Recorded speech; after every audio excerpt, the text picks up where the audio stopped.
What is up, my sales professionals and my small business owners that are trying to build influence online and become an influencer?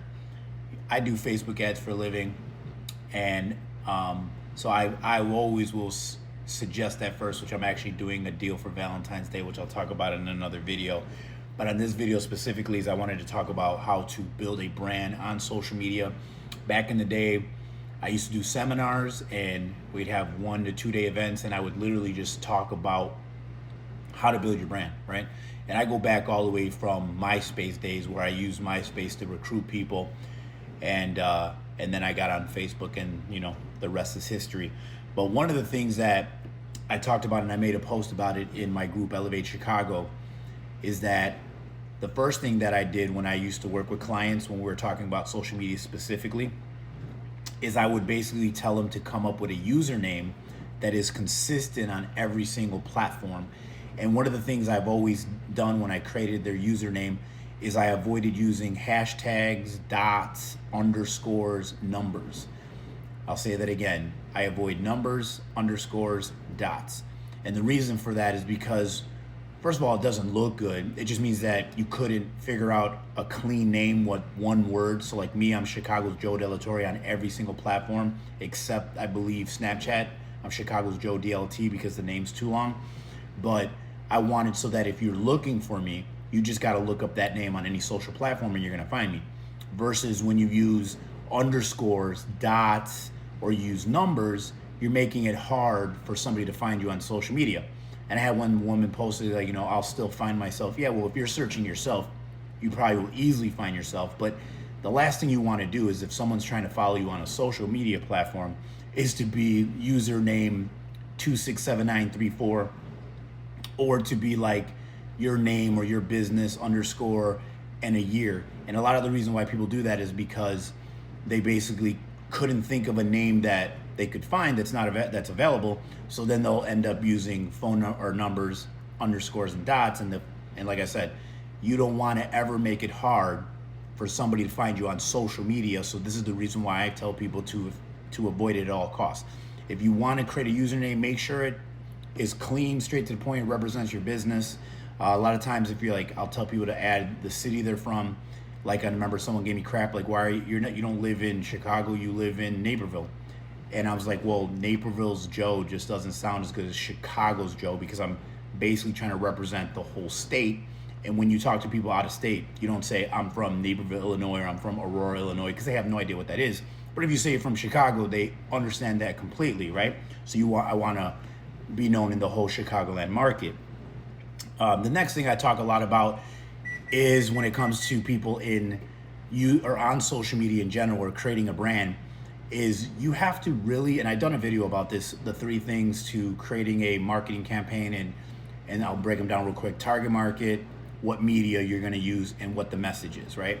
So what I'm going to talk about next is literally talking about, first of all, anytime I'm working with a client, whether we're setting up an ad or we're helping them with their social media, who is your market, right? Who is your target market? That is probably the most important. The who is more important than what you sell. First, we got to figure out who is it that are most likely to buy from you, right? And once we know that, then we want to create a message talking to those people, right? And this is the reason, again, why I went into advertising, because instead of us for a small business owner trying to build that network, because a lot of times they're just getting their friends to follow, family to follow, and that's not really your client base, right? You're looking for people that don't know you exist, that don't know that you're in that area or whatever, whether you're a small business that has a location or whether you just do it online. And one of the things I say to them is that if you don't represent somebody, right, then you're really talking to nobody. Yeah, you're posting online. Yeah, you're posting content, but your target market is not the one following you. And so then when you're talking online, the people that most likely would buy from you anyways is probably not going to see your content, because again, you're literally talking to an audience that doesn't want to buy from you anyways, or doesn't need your product and service. So that's usually the reason why people have a hard time building a brand online, because again, they don't even start with the basics, which, first of all, who are we looking for, right? Who are we trying to find online? Is it women? Is it men? Is there an age preference? Are they married? Are they single? Do they live in a certain zip code, right? These are all important things. Like if I'm doing an email campaign, the most important thing is the headline, because I'm saying something immediately that gets their attention. Because if they don't open the email, you could write the greatest email in the world, and if no one opens it, it doesn't matter, right? And then the second most important thing when you're writing an email, and this is off topic, but since I'm talking about it, I might as well go with it. The second thing is getting them to click on the link or to register for an event that you're having, whatever it is that you're trying to do with the email. Same goes for videos, same goes for posting content. It doesn't matter. You have to say something, right, that represents someone specific. And a lot of times when I get a lot of pushback from business owners, because like, well, my product I can sell it to anybody, anyone from 18 to 65. I'm pretty sure you can. Like one of my first programs that I sold online, my first audio programs, was called Weapons of Mass Production. And it was a pretty aggressive program. So I only targeted to 18 to 25. And here's what happened. When I started posting it everywhere, this is for people 18 to 25, then you're gonna have people that are 30, 40, 50 ask, well, why can't I get it? You can. But the purpose of all marketing is first talking to a certain specific audience. So then when they see the content, they're like, oh, that's for me. You're talking about me. And that's the reason why they'll stop in their tracks while they're scrolling. Because think about how much competition you have online, especially if you're doing organic. Again, the reason why I got into advertising, because we don't have to compete with anybody, because we can pick all that and have it go to the perfect audience, and we don't have to worry about anybody seeing it, because once we put an ad in, they're gonna see it. It's specifically who we target, right? So when you're online, you gotta be saying something. And one of the guys I used to follow back in the day, his name's Dan Kennedy. He wrote a lot of books called No BS, and he says, if you don't piss somebody off every day by noon, you're not saying much. Now, most people are not as controversial as me, so I don't suggest that you have to do that. But you do got to say something that grabs people's attention, right? It's the reason why back in the day when they had those little things that they used to sell when you sit in line, the Star magazine and all the things talking about celebrities with these just ridiculous headlines, and you had to buy it or read it because you're like, I got to hear about this, right? Same thing what they do on Facebook today. Just use the Bad Bunny concert as an example. You know, everyone thought that the kid that was in the show was Liam, the kid that was taken by ICE and taking care of him. No, but people will believe in BS before they'll actually believe in the truth, because again, the whole point of the post was to get immediate engagement, immediate response, right? So if you're online and you're doing content, you got to be talking about something, or else people basically will tune out, because they have so many things they can be paying attention to. Why should they pay attention to you? And the last thing I'll say for people that are on social media, I would say do this if you haven't done this yet.